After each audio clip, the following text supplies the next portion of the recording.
Jæja, góðir fundamenn, nú býð ykkur hér velkomin á sameiginlega fund bæjarstjórnar Fjarðabyggðar og ungmennaráðs Fjarðabyggðar. Ungmennaráðsfulltrúar hafa tekið sæti hér með okkur við borðið með bæjarfulltrúunum og hér gegnt mér, við hlið mér situr formaður ungmennaráðsins Daði Þór Jóhannsson. Við ætlum að, líkt og verið hefur, að hafa þau undirbúið mál sem þau eru til umfjöllunar inn í ungmennaráði vilja koma til umfjöllunar í bæjarstjórn og síðan í nefndum bæjarfélagsins og þau munu mæla fyrir þeim og bæjarfulltrúar munu svara þá. Bæði náttúrulega bæjarfulltrúar hafa tekið að sér að svara og leið líka ef einhver vill hvað þessi hljóðs í umræðinni þá gera það með að gefa mér merki til viðbótar við það sem er og síðan munum við vísa þeim til viðeigandi nefnda til umfjöllunar og afgreiðslu eftir sem við á. En þá skulum við ganga til dagskrár og fyrsta mál lítur að forvörnum og fræðslu.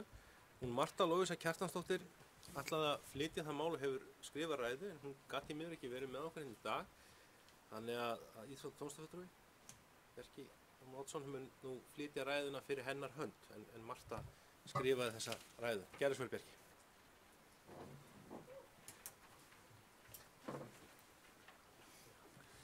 Já, takk kærlega fyrir þetta, Jóbjörn. Það er virkilega gaman að koma hér upp í pontu í bæjarstjórnarsal Fjarðabyggðar.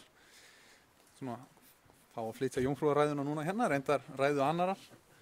En hérna, ég vil bara nota samt tækifærið og hrósa bara flottu ungmennaráði. Það búið að vera virkilega gaman að vinna með þeim og hérna, þetta er nú í þriðja skipti sem ég sitt svona sameiginlegan fund með bæjarstjórn og þetta er alltaf jafn skemmtilegt.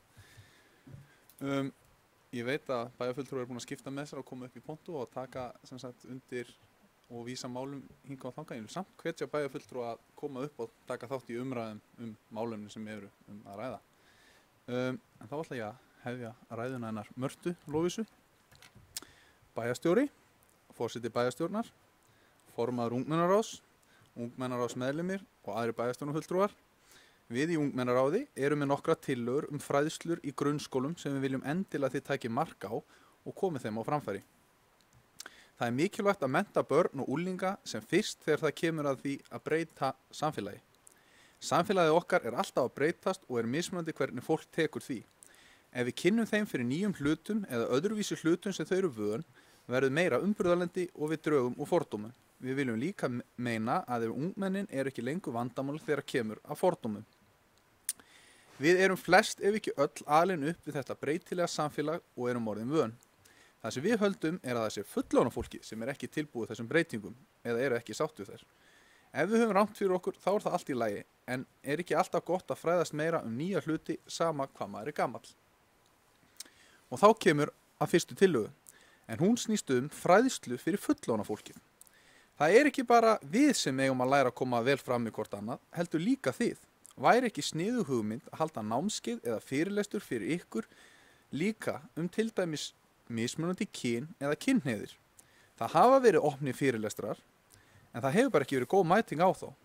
Okkur ber skylda á að fara á þessa fyrirlestra í skólunum og af hverju er það ekki tekið upp á vinnumarkanum líka, til dæmis hjá starfsfólki Fjarðabyggðar. Önnur tillaga okkar snýr að kynlífsfræðslu í grunnskólum. Kynlífsfræðsla er mjög lítil í grunnskólum og ætti að efla hana. Rannsóknir sýna að krakkar eru farnir að stunda kynlíf miklu fyrr og ef einstaklingur fer ekki kynlífsfræðslu í grunnskóla þá fara þau ekki fyrr en í menntaskóla og í sumum tilvikum er það of seint. Það verður að kenna börnum samþykki í kynlífi. Það er mjög mikilvægt að fá samþykki og virða mörk annara. Hver og einn hefur mismunandi mörk. Ef samþykki er ekki til staðar er broti á kynfrelsi einstaklings og er það afar alvarlegur glæpur. Til þess að koma í veg fyrir brot er nauðsynlegt að tala saman. Samræður eru eðlilegur partur kynlífs. Ekki er alltaf hægt að ganga út frá orðunum já og nei. Líkamstjáning segir rosalega mikið. Hreyfingarlítill og þögull einstaklingur er augljóslega ekki til í tuskið. Samþykki fyrir einu skrefi er ekki samþykki fyrir því næsta. Samþykki fyrir einhver tíman gefur ekki samþykki fyrir einhverju aftur. Ekki allir krakkar sem eru farnir að stunda kynlíf vita þetta. Það er náttúrulega ekki allt í lagi.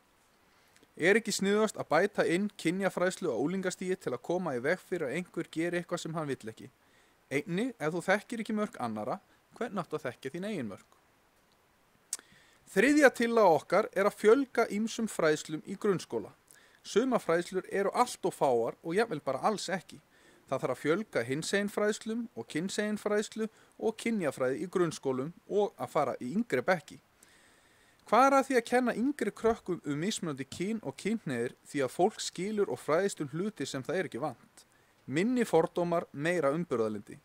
Ef að barn í 3. bekk líður ekki vel, sem það kyn sem það skilgreint, en veit ekki hvað þessi líðan heitir eða hreinlega veit ekki af því að hverju það líður svona, getur það leitt til andlegra sjúkdóma eins og kvíða og þunglindis. Einnig kynjafræði mjög fræðandi fyrir alla aldurshópa en ekki bara framhaldsskólanema því kynjafræði jafningafræðsla og hún dregur úr fordómum. Fjórða og seinasta tillagan forvarnarfræðslur. Við viljum fá fræðslur inn í skólana rafrettur, áfengi og tóbaksnotkun. Börn í grunnskólum í dag eru farnin að fikta við hluti sem þau vita ekki hvað eru hættulegir. Ef þau fá ekki að sjá afleiðingana fara þau að halda að þetta sé ekki hættulegt og sjá á YouTube myndböndum flott brögð sem hægt að gera með rafrettum og langar að pröfa þau. Það á ekki að venda þau fyrir sannleikanum því hann sýnir þeim hvað þetta hættulegt. Þau verða að fá að læra þessa hluti svo þau geti tekið betri ákvörðun hvort þau vilji prófa. Ég vona að eitthvað í þessari ræðu minni vakti athygli ykkar og ég vona að fræðslur í grunnskólum batni svo við getum komið í veg fyrir slys og fordóma. Takk fyrir mig, Marta Lovísa Kjartansdóttir. Og takk hérlega fyrir mig. Þakka fyrir Bjarki. Eydís Ásbjörnsdóttir ætlar að koma hér til svara en þetta var ræða sem var skrifað miklar og stórar góða tillögur. Gott innlegg inn í mörg það málsveðinu með undir. Gerðu svo Eydís. Bæjarstjóri, forseti, formaður ungmennaráðs, bæjarfulltrúar, ungmennaráð og aðrir gestir. Ég þakka mjög gott erindi frá Mörtu Lovísu Kjartansdóttur og tek undir það að fræðsla og forvarnir gríðarlega mikilvæg og þörf. Og það sem kemur inn í einni tillögunni kyn og kynjafræðsla, mjög mikilvægt að byrja fyrr og ég hef reyndar kynnt mér þessi málsaldi hérna á Norðurlöndunum og við erum mun seinni í gangi í öllum þessum málum, heldur nágrannar okkar. Fjarðabyggð hefur tekið átak í forvörnum, svo sjá má í fundagerð íþrótta- og tómstundanefndar sem var afgreitt hérna áðan og á næstu 3 mánuði eru ýmis málþing á dagskrá. Aðeins að bara segja hvaða málþing þetta eru. Það eru hættur við rafsígarettur sem einmitt hluti einni tillögunni. Forvarnadagur VFA, foreldrafélags VFA og Nesskóla og fjölskyldusviðs Fjarðabyggðar. Og svo námskeið í kynfræðslu sem Sigga Dögg Arnardóttir heldur utan um. En það mjög gott að fá viðhorf unga fólksins, ungmennina inn í þessa vinnu og oft sjá þau málin með öðrum augum en við fullorðna fólkið, nú eins og kom fram í máli Mörtu. En betur má ef duga skal. Ég legg til að tillögur ungmennaráðs verði vísað til fræðslunefndar.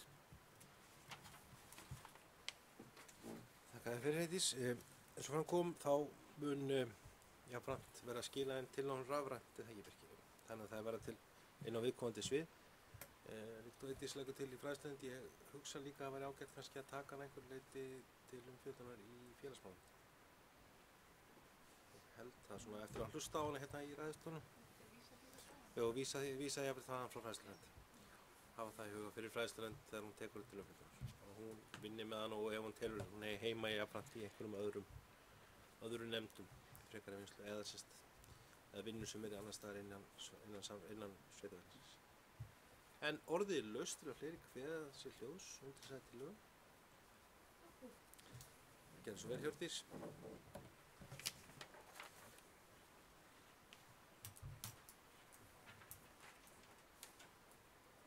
Já, bara takk Marta Lovísa og nú setja að horfa.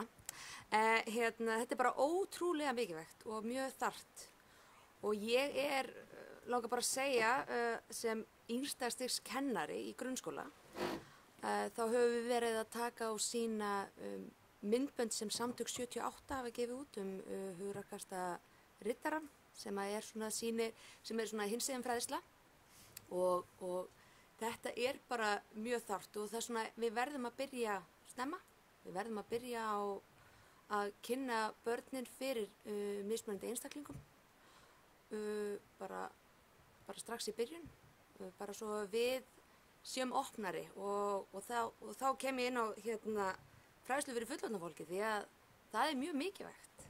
Það er mjög mikilvægt að opna augu fullorðna fólksins. Ég er náttúrulega svo ótrúlega ung, þannig að ég gæti alveg eins verið í ungmennaráðinu. Nei, ég segi svona. En þetta er mjög þarft og mjög mikilvægt og ég bara þakka Mörtu Lóvísu kærlega fyrir að hafa skrifað þessa ræðu og Bjarkar alltaf fyrir að lesa þetta fyrir okkur. Takk fyrir. Takk fyrir Hjördís. Fleiri kvæðsljós? Svo ekki, þá ætla ég að leggja það til eins og áður kom fram í máli Eydísar að vísa þess til fræðslunefndar en leið ósk eftir því við fræðslunefnd að hún taki til skoðunar að eitthvað segir mér svo að hugsanlega mætti þetta fara inn á fleiri nefndir. Sé þar fyrir mér félagsmálanefnd ekki síst og forvarnar hlið og fleira. Þannig að fræðslunefnd mun vísa henni áfram þá það er bara vinna úr þessu. Þeir sem það samþykja með sem skeiða merki, það er samþykkt með 14 atkvæða núna. Þá er hér næsta ræða, næsta tillaga, flutningur sem í þeim felst. Það er mötuneytir í grunnskólanum og það er Karen Ómarsdóttir. Gerðu svo vel, Karen.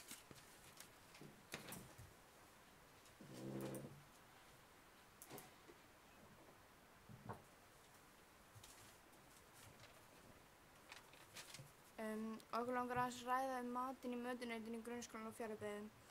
Næst þegar teknar verða ákvarðanir með matinn í skólanum finnst okkur að nemendur og kennarar ættu að fá þannig rétt að hafa skoðanir á þeim ákvörðunum sem teknar verða eða vera með í ákvarðanaferlinum. Með það sem við þekkjum og höfum kynnt okkur finnst bæði kennarum og nemendum maturinn vera vondur í skólanum og megnið á honum oft okkur á hent. Til dæmis er pasta alltaf í köglum, hrísgrjónir hörð, grænmetið annarkvort þurrt eða moldbragðið og margar fleiri athugasemdir sem bæði kennarar og nemendur hafa sagt. Það þarf að huga fleiri hlutum þegar gerðir eru samningar matinn en að bara skoða verðið á þeim. Og okkar mál til stuðnings eru við með undirskriftarlista með nöfnum nemenda og kennara í grunnskólanum Eskifirði og sem eru sammála okkur að þeim finnst bara maturinn vondur.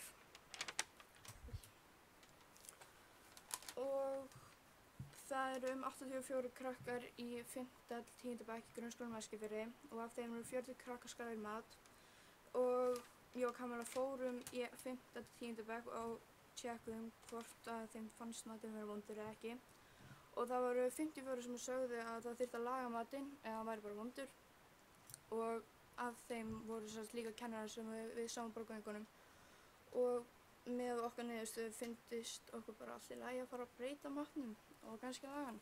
Takk fyrir mig. Takk fyrir Karin.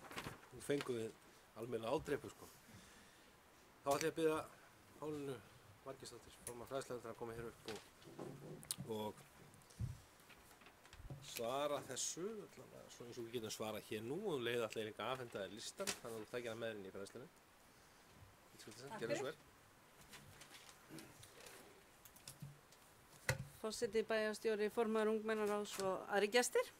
Já, ég verð nú að segja að þetta kom mér nú töluvert á óvart. Það er nú bara síðast í vor þar sem að var farið í breytingu á skólamáltíðum í Fjarðabyggð.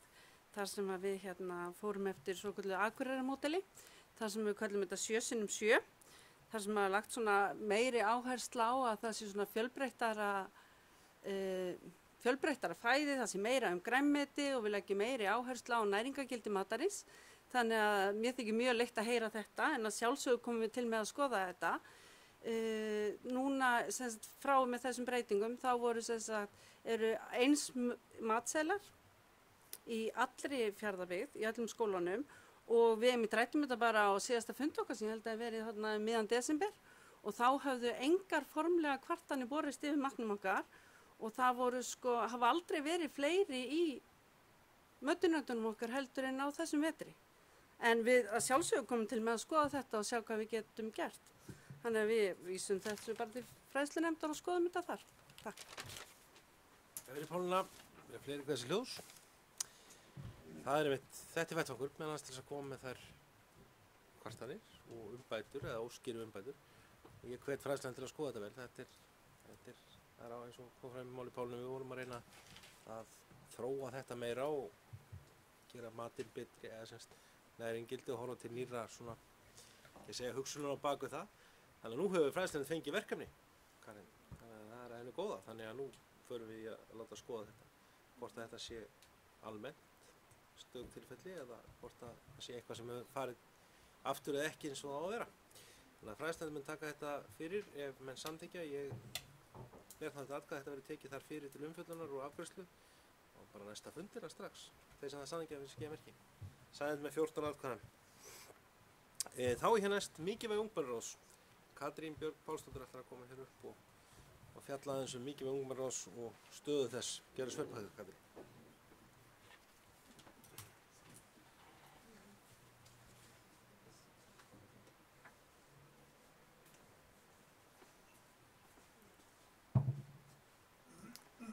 Bæjarstjóri, forseti, formaður ungmennaráð og aðrir góðir gestir.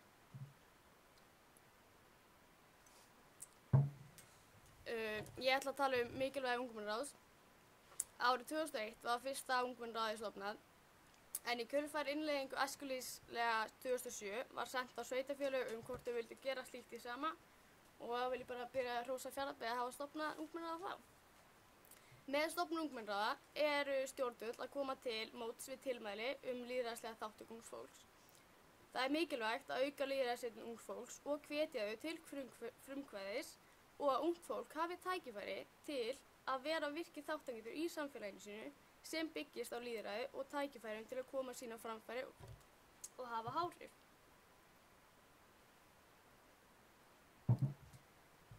Ungmennaráð er til þess að vera bæjarstjórnum til ráðgjafar og málefni ungt fólks og bæjarstjórnin getur vísað málum til okkar. Ungt fólk hefur vilja og áhuga til að taka þátt en sækir það þó ekki hefðbundin pólitísk öfl. Ungmennaráð eru vettvangur fyrir ungt fólk, mismunandi hvernig ungmennaráð er skipuð en mjög dæmigert er að fulltrúar koma úr nemendaráðum, grunnskólum og framhaldsskólum og stjórnum félagsmiðstöðva en einnig þekkist það áhugasamir fá að taka þátt en þá er allur gangur á því. En stundum kemur til að áhugi hjá ungu fólki og metnaður að sitja í nefnd er ekki til staðar. En þá er spurning hvernig er hægt að vekja áhugann. Allar nefndir hjá sveitarfélaginu fá borgað, líka minni nefndir, svo sem landbúnaðarnefnd. Ungmennaráð er þannig sé eina nefnd sveitarfélagsins sem fær ekki greitt fyrir fundarsetu. Ég tel að myndi efla krakkana í ráðinu og hvetja þau til að taka þetta alvarlega og það væri að viðurkenna þau fyrir þessi að vera að gera eitthvað fyrir þau. Og í skipuriti sveitarfélagsins er ekki að finna ungmennaráð. Við viljumst heyra undir íþrótta- og tómstundunefnd en ekki vera sjálfstæð nefnd. Ef ég vitni í önnur sveitarfélög þá borga mörg þeirra fyrir fundarsetu í ungmennaráði, til dæmis Vesturbyggð, Grindavíkurbær, Húnaþing vestra, Árborg og Húsavík, svo eitthvað sé nefnt. Það er langur listi. Og sumir eru víða komið með áheyrnarfulltrúa í fastanefndir sveitarfélaga sem væri sniðugt til að við séum meira inn í hvað er að gera í samfélagi. Engir fjármunir eru eyrnamerktir ráðinu og ungmennaráð er hvergi getið í fjárhagsáætlun Fjarðabyggðar. Þetta eru hugmyndir hvernig væri að vekja áhugann og metnað hjá ungu fólki. Við erum ekki pólitísk nefnd en við erum kosin nemendur á okkar eigin forsendum í skólunum okkar og við erum fulltrúar hér í ungmennaráði Fjarðabyggðar til að koma skoðun ungu fólks á framfæri og eitthvað til ráðgjafar. Við erum raddir flestar ungu fólks í Fjarðabyggð sem í framtíðinni munu kannski sitja hér í bæjarstjórn. Og til dæmis frumvarpið sem er til umræðu núna á Alþingi er að minnka kosningaaldurinn til 16 ára í sveitarstjórnarkosningum var tillaga Ungmennaráðs Íslands. Takk fyrir. Takk fyrir Katrín. Ég ætla að bregðast aðeins við þessu. Það var finnst mér mjög gott og þarft innlegg í umræðina sem við hefum átt hér svo oft áður með hlutverk ungmennaráðsins okkar. Og þann vilja sem við okkur tekstum ekki alltaf að framfylgja eins og við vilja sjá, að vísa þar og nýta það sem sterkari einingu innan okkar kerfis, sérstaklega okkar nefnda kerfis. Og ég held að þetta sé á margan hátt það sem við þurfum að taka með okkur inn í vinnunum og ég er mjög hrifinn af þessu og mjög ánægður með raun og veru það tillögur sem þið eru að leggja til og eru að koma með hvað skarpari svona áherslur, þetta er kannski oft áður, sem líka sýnir mig það að ungmennaráð frá því að stofna hér í Fjarðabyggð er að ná að svona skerpa sína sérstöðu. Ég held að þetta sé mjög brýnt að við tökum núna inn í. Það er svona eitt af því sem við höfum verið hvað ósáttust við að höfum ekki að fullu geta komið til framkvæmda en höfum rætt hér áður að nýta ungmennaráð til umsagnar ýmis mál sem nefndirnar okkar að fjallum, sem bæjarstjórn fjalla þá við ætlum í framhald af því og þyrfti augsýnilega ofta á að halda að fá sín fleiri inni og svona ef maður lítur yfir þegar kjörtímabil er að klárast þess að núna er að gerast í lok maí að þá er svona þetta það sem við svona hefðum viljað sjá betur haldið hjá okkur. Þetta vill gleymast í svona í erli nefndastarfsins þar sem mörg mál eru, margar nefndir eru umsetnar af ýmsum málum að vinna mikið og þungt en er engin afsökun, þannig ég held að þetta sé eitt af því sem við tökum með okkur inn í vinnunum og ekkert bara hér núna heldur líka ný bæjarstjórn sem hér sest og við höfum vísa, ég held ekki síður mikið að vísa þessu þar en ég vil taka þetta fyrir inn á bæjarráði, núna næsta fundi bæjarráðs ætla ég að taka þetta, ég mun leggja það til við hér við bæjarstjórn og ykkur að þessu verið víst til bæjarráðs þar munum taka umræðum það hvernig hvort við höfum ekki að setja ungmennaráð inn í skipuritið. Ég held að svona stjórnir Fjarðabyggðar, ég held að það væri mikil og þörf byrju, þá hefur það hlotið ákveðna formlega stöðu. Við munum ræðum mitt þá launagreiðsluna líka. Ég veit að þetta er einu umræða, menn hafa rætt þetta. Við erum að ræða þetta á öðrum nefndum þar sem eru áheyrnarfulltrúar sem ekki hafa verið greiddir. Við þetta erum að greiða nefndum öðrum fyrir þá vinnu sem þeir leggja á sig og leið gera kröfur á þá sem í þeim sitja. Þeir séu bæði náttúrulega upplýstir þau mál sem þeir fjallum. Þeir nýti sér tíman utan fundana til þess að afla sér vitneskju og þekkingar og koma með inn í umræðuna og afgreiðsluna til okkar. Ég held að þarna er líka hvati sem við þurfum að skoða hvort sé ekki rétt að halda á og leið líka að koma boðleiðinu upp að það sé styrk boðleið annars vegar frá ykkur inn til nefnda með málum sem þið eru að fjallum og hins vegar við leitum álits á mörgum af þeim málum og samþætta inn í okkar embættismanna og formannskerfi því að formenn og embættismenn eiga að undirbúa fundi nefndana þá leið farið við þau mál sem eru og þá að sækja þá líka til ungmennaráðs umsagnir því það er sannarlega bara ef það eitt og sér myndi leiða af sér að aukna þáttöku ungmenna í lýðræðislegri umræðu og skilning á því að hvernig okkar lýðræðiskerfi er uppbyggt að nýta sín kosningarétt að þetta sé hluti þá að þeirri bara hvað sem hann verður lækkaðin í 16 ár í 17 kosningum sem nú liggur fyrir Alþingi frumvarp með þáttöku allra þingmanna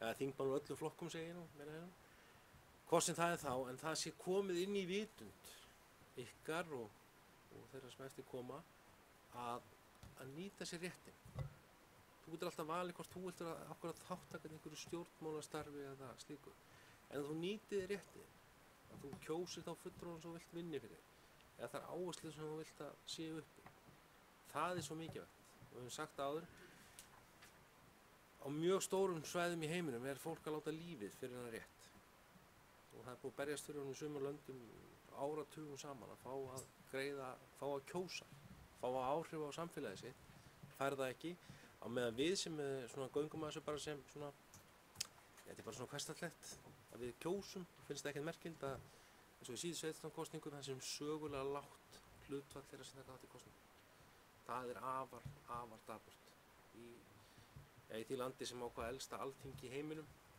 sem er Ísland sem setti alþingi fyrst á laggirnar að við skulum ekki rækta þetta betur en að horfa upp á þá meðal annars staðar í heiminum að þá er ekki, fær fólk ekki að koma að þessu það fær ekki að koma að umræðinni í samfélaginu það er ekki svona samfélagsmiðlar að þá skulum við ekki þá allavega ekki segja heiðra það fólk með því að rækja okkar skyldur í þessu þannig að mér líst vel á þetta ég er afskaplega ánægður með þetta innlegg ungmennaráðs mér finnst ungmennaráð mjög gott það Það er búið að senda okkur nú þegar og ekki allt búið. Það senda okkur svona skýr íta við okkur sem er mjög gott og ég held að ég legg til þessi verið vísan í bæjaráð, vill eitthvað fleiri hvað þessi ljósum þetta. Þá mun þetta mun örugglega koma hér aftur til umræðu úr bæjaráði, en þá mun ég leggja það til hér að þessu verið víst í bæjaráð, þess að það samþykkja með þessu geði merki, saman með 14 atkvæðum. Þá er næst málefni Sveskjunar, sem eru félagsmiðstöðin hér Rauðafirði, Daði Þór Jóhannsson, gjörðu svo vel.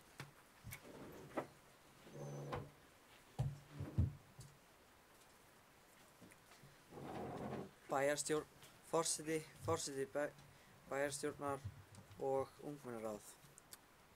Heilsan er einn af mikilvægustu hlutum sem við höfum og umhverfi okkar hefur veruleg áhrif á hana. Þess vegna er mikilvægt að fólk sé í umhverfi sem er vel viðhaldið og getur ekki stofnað heilsu þess í hættu. Þetta er ekki raunin með félagsmiðstöðina hér á Reyðarfirði, þar sem gólfið er morkið og ógeðslegt og gluggarnir eru örugglega allir ónýtir, ef ekki bara, það þarf líka bara að mála húsið. Og síðan eru þeir örugglega farin að fúa og steypan er farin að skemmast.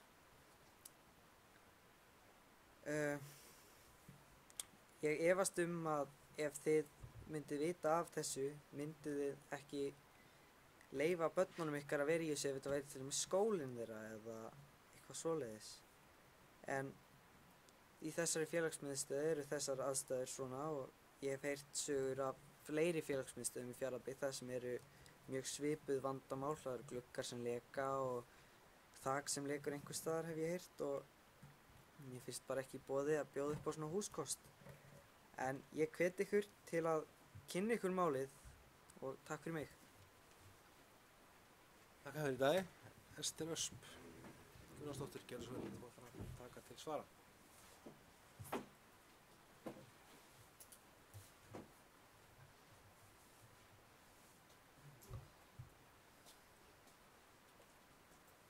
Forseti, ungmennaráð og aðri fundamenn, gaman að fá okkur hérna í dag og alltaf gaman og eins og við tölum alltaf þegar þið komið hingað, við mættum bara að fá okkur oftar hingað held ég, til þess að ræða eitt og annað sem á okkur brennur. Við getum verið stolt að ýmsu í Fjarðabyggð en ég held því miður að húsnæði félagsmiðstöð sé klárlega ekki eitt af því og hafi ekki verið lengi, ekki síðan ég var í félagsmiðstöð, ég er þó ekki alveg eins ung og Hjördís en það er samt ekkert svakalega langt síðan. Þetta bara virðist vera verkefni sem okkur tekst ekki nógu vel að leysa og gott að þið minnið okkur á það því það veitir svo sannarlega ekki af að gera eitthvað mikla bót í því. Ég legg til að við vísum þessu þá bæði inn í eignarskipulags- og umhverfisnefnd og líka inn í íþrótta- og tómstundanefnd, tökum þetta fyrir þar og þá allar félagsmiðstöðurnar að sjálfsögðu í Fjarðabyggð því að þetta er eins og Daði sagði ekki bara vandamál hér. Ester, orðið laust um þetta. Þetta er skóframálestur, ég held að þetta sé alveg hvað varðar umbúnaðin að dempa þessu eignarskipulagsnefnd og í þá úttekt sem þar þarf að fara fram. Þannig að ég legg þá til að þessu verið vísað þessar tvær nefndir og þeir sem það sagði ekki að þessi skeiði merki. Það sagði með 14 atkvæðum. Þá er hér næst, það er málefni Norðfjarðarvallar, fótboltavallarins Norðfirði.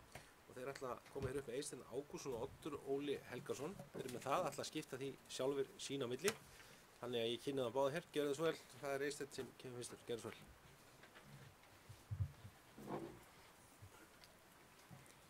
Kæri forseti, bæjarstjóri og aðrir fundamenn. Við ætlum að fjalla breytingar á Norðfjarðarvelli. Okkar tillaga er að koma með nýtt gervigras á völlinn. Við erum búnir að leita kostnaðaráætlun á nýju gervigrasi og komumst við að því að sett var nýtt gervigras á Valsvöll sumarið 2015. Kostnaðurinn á mottinu á vellinum þar var í kringum 60 milljónir króna og er það einna bestu gervigrasvöllum á landinu. Síðan gerði Þróttur Reykjavík eins framkvæmd árið 2009. Kostnaðurinn var eftirfarandi. Undirbúningsvinna 4 milljónir, gervigras 40 milljónir, mörk 4 milljónir, annar kostnaður 2 milljónir og samtals 50 milljónir. Síðan setti Víkingur Reykjavík líka nýtt gervigras og kostaði það 50 milljónir króna.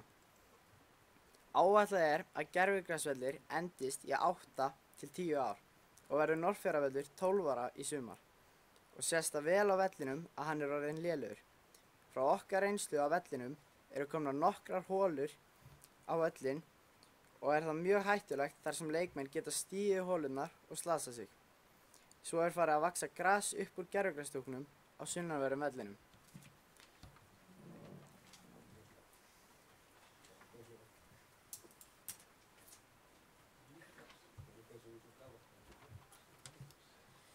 Í regluskrá KSÍ segir að umhverfis leikvöll skal vera öryggisvæði. Svæðið skal ná að minnstakosti 6 metrum frá hliðarlínu og 7,5 frá endalínum. Og þar af skal 1,5 metr lagður samefni eða sambæra efni og leikvöllur. Við ný framkvæmdir skulu þá að minnstakosti 4 metrar vera lagðir sama eða sambærilega efni og leikvöllur. Leikvellir með keppnislaupabraut þurfa að uppfylla að öryggissvæði frá hlaupabraut að velli sé lagt að sama grasi. Að fengin umsókn getur stjórn KSÍ veitt undanþágu frá ákvæðinu í grein þar sem mannvirki eða aðra aðstæður valda því að þessu öryggissvæði verður ekki við komin. Öryggissvæði skal þó aldrei vera minna en 4 metrar meðfram línu og 5 metrar meðfram endalínu. Norðfjarðarvöllur stenst ekki þessar reglur og þar sem þar eru 2,9 metrar öryggissvæði milli hliðarlínu og girðingar, en þarf að vera 6 metrar þar, en með undanþágu það 4 metrar. Endalínan er 4,7 frá girðingu, en þarf að vera 7,5 frá girðingu, en með undanþágu það 5 metrar. Við þurfum nýja völl með nýju grasi og öryggisbæti sem stenst. Takk fyrir okkur. Takk fyrir okkur. Dýrun Pála Skaftsdóttir. Takk fyrir að svara. Gerðu svo vel.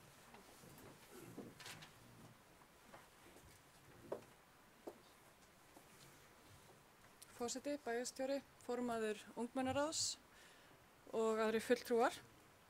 Ég þakka Eysteini og Oddi Óla fyrir gott erindi. Árangur og aðstaða fara saman og metnaður íþróttafólks mikil hér í Fjarðabyggð. Okkur skylt að styðja vel við bakið á þeim íþróttafélögum og iðkendum sem eru hér og ég tek undir orð strákana og vísa þessu til eignaskipulags- og umhverfisnefndar og íþrótta- og tómstundanefndar. Takk fyrir Dýrun. Orðið laustum þetta. Það búið að leggja línu hvert þessu verið vísað. Til einmitt frekari skoðanar og þá framkvæmda vonandi. Þetta eitt af fjölmörgum verkefnum sem býða okkur í að byggja upp íþróttamannvirkin betur. En þessi vellir meðal annars. Engi hvað þessi ljós, þá legg ég til að við vísum þessu til eignaskipulags- og umhverfisnefndar og íþrótta- og tómstundanefndar til umfjöllunar. Þess að það samþykkja vinst að skeiða merki. Það samþykkt með 14 atkvæðum, fyrirgeði, svo fann að segja 9. Það gerist að sjálfskrafa. Jæja, gott fólk. Þá dagskrá þessar fundar. Þetta búið að vera alveg ljómandi góðu fundum ungmennaráðum. Mér finnst þeir vaksa að hverju fyrirgeði konar. Já, ég veit, ég mun bera það upp. Takk fyrir að minna mig á tillöguna sem ég á eftir að beru. En áður en ég missi mig í lokaræðunni. En mér finnst þessi fundir hafa vaxið mjög. Þeir sjáum við hvers þetta gerir mér kannski alveg fullt grein fyrir hversu mikilvægt að rækta ungmennaráð og eins og það verið að gera og það hefur gerst og þetta hefur þróast og þetta samtal á milli að bara núna við fengið oft mjög góðar svona ábendingar og áminningar. Ég held að það hefur svona sjaldan við sama kraft eins og í dag þar sem við svona farið svona líka í ýmis mál sem brenna á ungmennum bæði í skólanum okkar, íþróttamannvirkjunum okkar, í félagsmiðstöðunum og svona þörfum áminningu þar sem við þurfum að bæta okkur. Og ég held að svona allar nefndir og allir bæjarfulltrúar séu það vantar ekki viljan, stundum vantar peningana að geta sett á en þá líka hvernig getum við að forgangsraða þeim inn í framtíðina og gert það sem við þurfum að gera til þess að búa til samfélag sem við erum stolt af eins og við erum í dag og verður betra og að eiga þetta með ykkur og líka það kannski að skerpa það. Ég held að þetta sé algjörlega ómetanlegt bæði fyrir okkur sem hér störfum eða þá sem starfi í nefndunum okkar eða embættismannakerfinu. Oft eigum við til að festast í þeim hlutum sem við erum inn í en að fá nýja aðra sýn sem það tekur til, það bara okkur öllum nauðsynlegt.